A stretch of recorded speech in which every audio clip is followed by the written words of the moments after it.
Hey there, I'm Jill Griffin, and this is the Career Refresh Podcast. Hey friends, welcome back. Okay, this week I have another friend for you, Erica Rooney. She is the Chief People Officer at Blue Acorn ICI. And Blue Acorn ICI is an insights-driven strategic consultancy. They deliver expertise at the intersection of data science, development, strategy, and design. Erica is also a keynote speaker. She's a podcast host of the show titled From Now to Next. She's also an executive coach and a consultant. She has over 10 years of experience in leading HR and organizations in gender equality crusades, and she's also been coaching executive women for quite a few years. As a culture expert, Erica invigorates and educates her organization through change, driving positive experiences for employees and guiding executives through the process of change to lead to massive success. In this episode, we talk about how her desire for continued growth, this growth mindset, led her to a glass ceiling and what she did about it. We also talk about why she became a coach and why she also maintains her role as a chief people officer. She has recommendations for leaders who are the ones who are spearheading the layoffs that are going on in our marketplace and how to navigate those layoffs while leading teams. We also talk about what she looks for in LinkedIn profiles when she's hiring, so you definitely want to listen up to that. And finally, we round out by talking about how she manages her mind and keeps her career fresh. So listen, I know you're going to enjoy this episode. Any questions, email me at hello@jillgriffincoaching.com. And as always, here's to possibility. Hey, Erica, it's so good to have you here. Oh, Jill, I'm super pumped to be here with you today. Thank you for having me. Yeah, so let's get right into it. I'd love for you to take our listeners back to what did you think you wanted to be when you grew up? I ask all my guests this, and it's always so fun to hear, but what did you think? Oh my gosh. The first career I can ever remember being like, this is what I want to do was when I was, I don't know, probably 7 or 8. And I thought that I was going to be the first female football coach in the SEC. Oh, nice. I grew up in Gainesville, Florida. I grew up going to all the games for the Gators. I loved it. I thought it was like so cool. And I was like, I'm just going to be the first female football coach. Didn't know really at 7 and 8 anything about football, except for that it was just amazing. But that was the first thing I ever remembered wanting to be. I love it. I love it. And then that also probably played a big part into your health and fitness, your profession within health and fitness. So why don't you talk to us a little bit about that and take us through a high level of your journey? So I kind of fell into health and wellness by accident, I think. I happened to go to school for nursing. I thought I wanted to be a nurse, quickly realized I did not like blood and guts, therefore probably not the best career path. But I'm laughing because very similar. I wanted to be a veterinarian, and I was, I don't just get to cuddle with animals, cuddle the puppies, small intestines, and guts. All right, not for me. Yeah. So I was kind of just in this community health major, where I was just going through the motions, but I still really didn't know what I was going to do. And some local personal trainers came to one of my classes and they were like, we need personal trainers. We will train you how to do it. We just need positive people with a can-do attitude. And I've always been a hustler. So I was like, sign me up, a job that I get to set my own schedule for. I'm here for it. So got the job, started doing personal training, finished school. And as part of my school curriculum, I had to do an internship for my last semester. And I was able to find an internship with Verizon Wireless, and they have on-site health and wellness centers where they need personal trainers. So it just so happened that the one that I applied for, their head coach was going out on maternity leave. So they really needed somebody with that hands-on PT experience already. So I got hired. And after that, I was like, this is amazing. This is what I'm going to do for my entire career. I had to go back to finish my master's degree, but I was like, after that, I'm going to bug my boss until I get a job. And so after I got my master's degree, he said, you can pick these 3 locations. And I ended up in the Raleigh, North Carolina area. And for 8 years, I was in health and wellness at Verizon. And I remember on my first day, I was like, I cannot believe I found the job that I'm going to retire from. Right? I also like a 24-year-old. Yeah. And I also love that you found something that was really blending what so many of us talk about today around well-being and wellness, right? Like you had a love, obviously, for fitness, well-being, wellness, but also working in corporate and able to blend those and then being on premise. And that's where I thought, like, this is my dream job. This is it. I've made it at 24. Amazing. But the problem that I still have to this day is that I am always looking for growth and challenge. And in the health and wellness industry, unless you are like training Oprah, there's only so far you can go. And I did not have Oprah's number. And I scaled to the top of the ladder at Verizon. I went as far as I could. And then I was stuck. And I was like, what am I going to do? Like, all I know is health and wellness. And I'm going to have to take a whole nother job, like a whole nother career path. It was all I knew. So as I got to this place in my health and fitness career where I felt I could not climb that ladder any higher, I just threw stuff at the wall to see what would stick. I tried my hand at project management, didn't love it so much. And then I really dug down deep to try to figure out, why do I love health and wellness so much? And I realized that I loved it because I was able to help people, and I was able to help women recover from pregnancy. I was able to help people get up and down off the floor with their mobility so they could play with their grandchildren. I was helping people complete races for the first time and do things they never thought they could. And I loved that. And that's kind of where I saw the transition into HR, that I could help people with their careers. And so I applied to, 100 jobs. I lost count. I used to keep a spreadsheet, but then I was getting very discouraged over this never-ending spreadsheet of rejections. And I was very fortunate to land with a smaller company as an HR business partner. And it was very fulfilling right from the jump, because I was able to help people in their careers. I was able to help them lay out career paths and coach them through difficult conversations. And then that growth problem that I have again kicked right on in. And within 10 years, I was in the C-suite, and that's where I am today. So I'm a chief people officer for a mid-size e-commerce IT company, and I love it. Now, the difference with being at the top of the corporate ladder in HR versus entering HR is I am no longer helping individuals on a one-on-one basis. It is more about helping the corporation, looking at strategy, looking at revenue, looking at EBITDA, scalability, all of that. And I really found that I missed that one-on-one connection with people. And I started to feel a bit in a rut and a bit questioning if it was the right role for me. And that's when, again, I didn't know what was I going to do? I'm at the top of this food chain. What do I do? And I took an executive coaching certification class thinking, okay, well, this will at least help me in my career. It'll help grow me. And part of that certification, I had to do training hours, and I started connecting with women and coaching women. And I could not deny how much that lit me up inside. And so now, after my 5 o'clock ends, I do executive coaching with women, and I absolutely love it. That's amazing that you're able to do both. And I know a lot of people talk about that, right? Like often at times they have a primary job, but they may have another love in another area. So let's get honest for a second. What's more difficult than you had expected about juggling the two positions? Oh, what is more difficult? I think accepting that I can't do it all sometimes. Right? Like my chief people officer job is my primary job. That is what, if push comes to shove, that's where my focus goes. And there's so much that I want to do in my own business and the women that I want to help. And I wish I could take on more and more clients, but I just can't do it all. And that can be a hard thing sometimes. Yeah.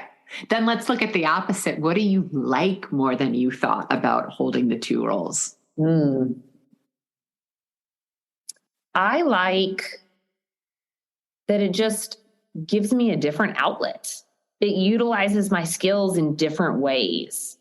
And it's so fun for me to be able to go between the two, because I love the strategy sessions and I love growing companies. And that's so intriguing to me.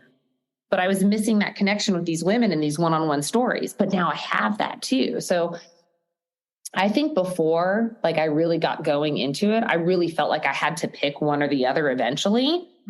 And I just realized that it doesn't have to be that way. Like I can continue to do both as long as I am feeling balanced and in alignment. And so far it's working. That is really, really special and very fortunate. So I want to go deeper into the work that you're doing after school, we'll call it. But before we get there, I want to come back and look, we're in a really extraordinary time. Wages have never, in the US, we're talking, the wages have never been higher. Unemployment has never been lower. Yet we've had a tech bubble, we'll call it burst, in which, over the last few months, we've had couple of 100,000 people at high profile companies be laid off. Most have received substantial severance package, and statistics show that a lot of them will be redeployed either as full-time or part-time consultant type work within 3 months, right? So we have this really interesting place, but we also have plenty of workers who don't fit within that were also laid off, that were adjacent and supporting those tech companies. Mm-hmm. So if we were to be talking to both the leaders of companies first, what is it that you would recommend they do through this time to help with morale? Like there were layoffs at Microsoft again today, right? And it's like the slow drip that everybody's wondering, is it done? Is it done or is it going to happen again, right?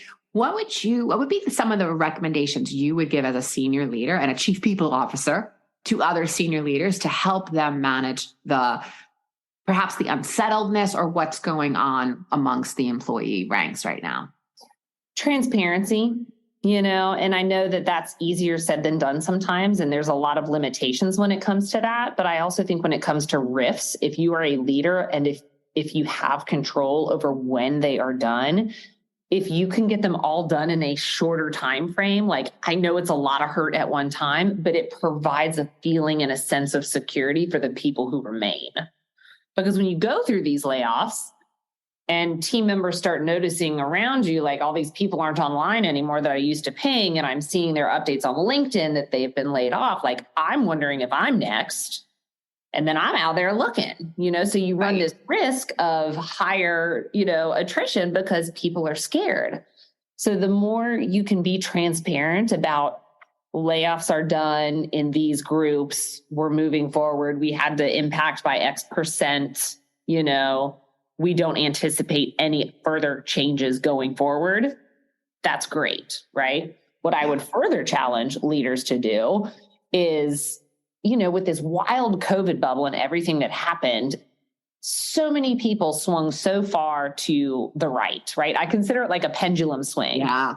People were making, like you said, record wages, and they were you couldn't get them fast enough. And being someone who is in the tech world, I mean, these salaries were astronomical. Mm-hmm. Like people were coming to me in my team saying like, I got a job for $100,000 more. And I was like, well, go then. Go. Can you take me with you? I mean, let's talk about it. Yeah. And now though, that pendulum is swinging back. Companies reacted. Are not hiring at that level. No. They didn't plan for it. They're not hiring at that level anymore. Yeah. And they're not cutting wages from what I understand, meaning some companies have definitely said, listen, across the board, we're doing a 10 or a 15% salary cut. But for the most part, they're not cutting current employee wages. They're just not hiring. Your peer might be getting hired now at a 20% lower within the salary band than what you've had. And I will tell you, it used to be a game of I would have a candidate on the line and he would tell me on Monday, for example, my salary is $150. And it'd be like, great. And I would call him on Tuesday and I'd be like, we're prepared to offer you $150. And he would say, you know what? I just got an offer for $20,000 higher. And he's not lying, like the offers were just coming in and it was like, well, shoot, do I got to offer 170 now? And it was some painful years because it's like we either meet these salaries and have lower profitability or we figure it out, So I encourage leaders to also try to not react, but to try to figure it out. For example, we did a ton of train up programs where we brought in college age, individuals, people just graduating college, and put them through training programs and then got them up and running. They were at a much lower salary than the people who were coming in with 10 years experience. Yeah. As you would imagine. Right. So if you can be proactive as a leader and think of creative solutions, that's your best alternative. Yeah.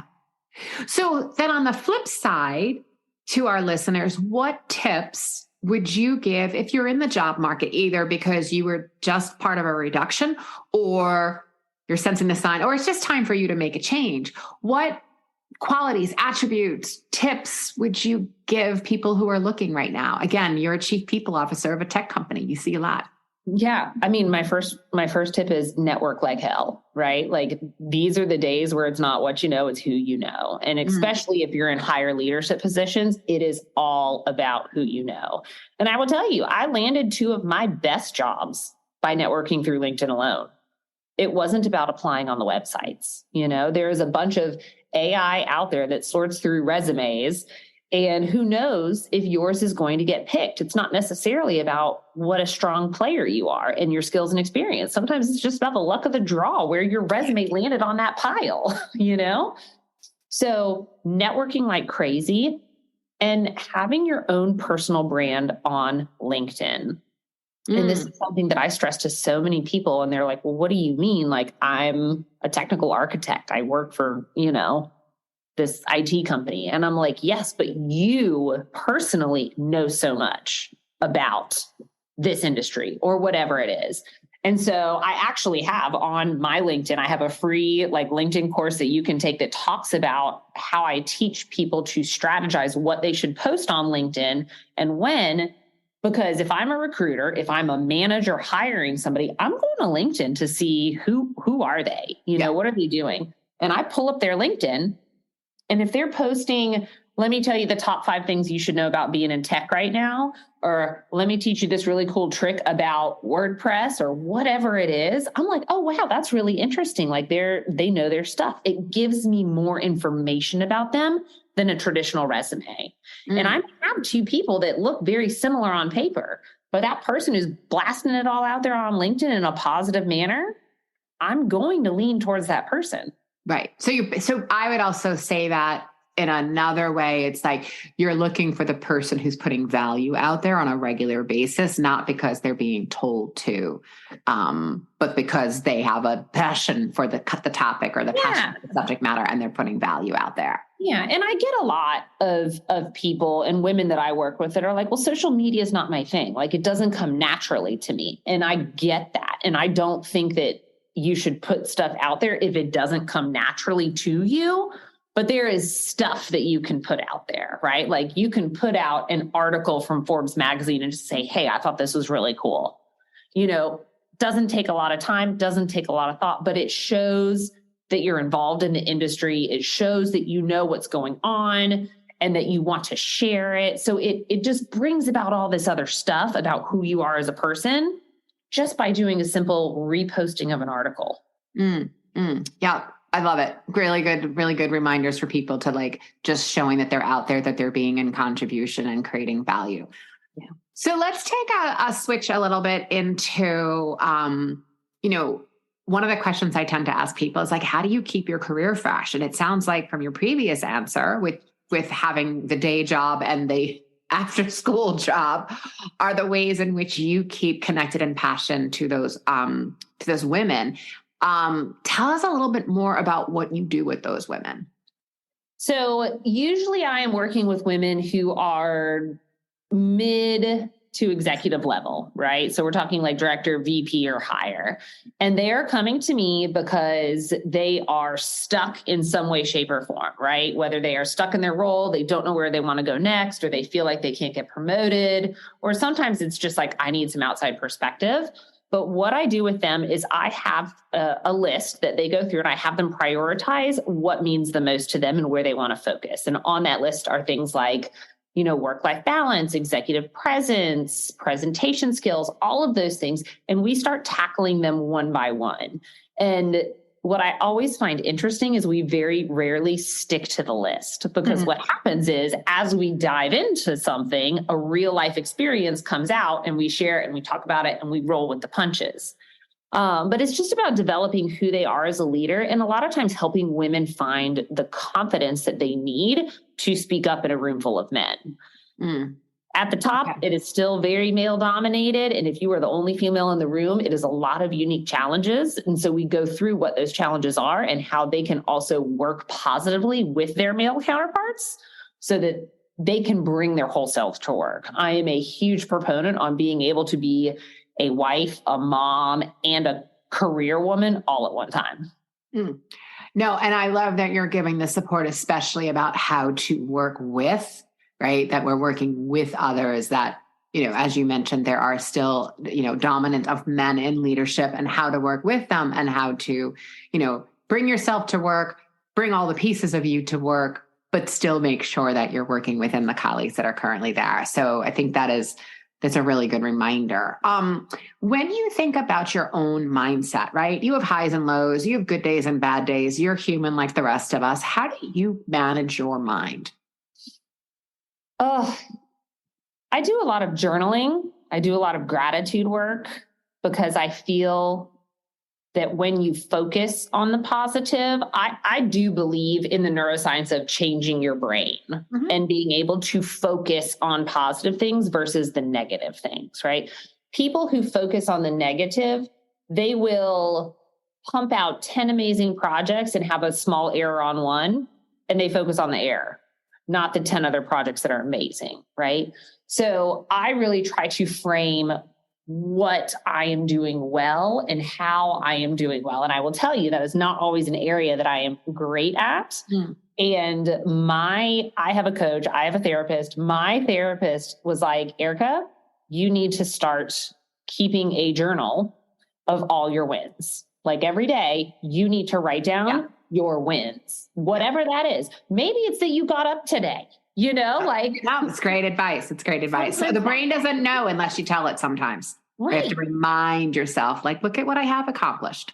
Yeah. So, and plus, especially in HR, in this industry where, like you said, there are the layoffs and there's a lot of craziness going on right now. Sometimes just being like, you know what? I got through the day and it was a really hard day, but I got through it. And that's a win. Yeah. Who has been your most important professional mentor? You can name them or not, but whatever feels comfortable for you. But really tell us about the qualities about that professional mentor and why they're so important. So my favorite and probably most pivotal mentor is a man named Andy Parker. And Andy was the VP of legal and HR when I was under his umbrella at a company a few companies ago. And the reason he was so pivotal in my career is because he taught me to think strategically. And Andy was not just a mentor, but I didn't know how to put this at the time, but he was truly an advocate. So he would ensure that I was in the meetings that I needed to be in, that my work was highlighted at company meetings, that my efforts were noticed by senior level leaders. And I just thought he was being an amazing boss. Now that I'm older and I've learned a little bit more about leadership and mentorship, I see that he was being a true advocate and placing me in the rooms that I needed to be in as a younger female in a very large business.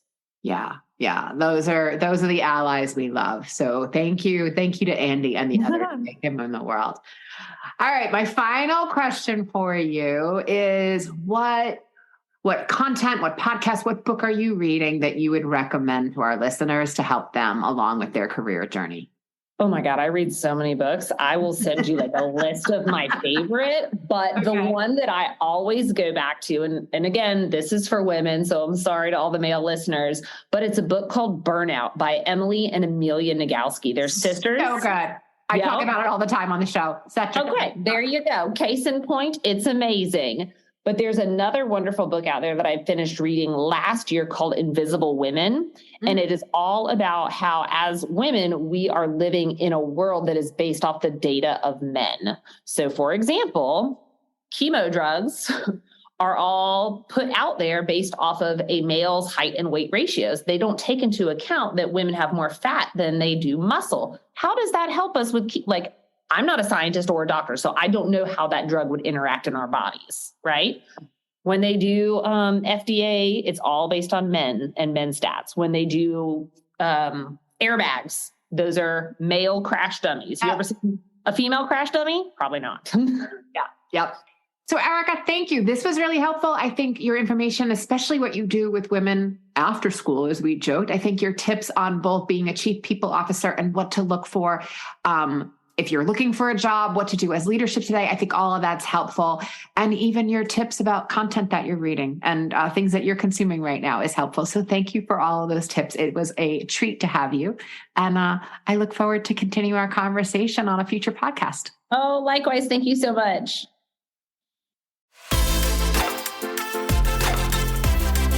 Hey, thanks for listening to the Career Refresh podcast. If you're enjoying this and you want more information, go to my website, jillgriffincoaching.com. There you can find information on how to work with me one-on-one or my group programs, or even bring me into your workplace. I'll put the link to my website in the show notes. But hey, listen, before you go, do me a favor, rate and review this podcast because it definitely helps me get the word out to people everywhere so that they can also thrive in the workplace. All right, friends, I appreciate you. I'll see you soon.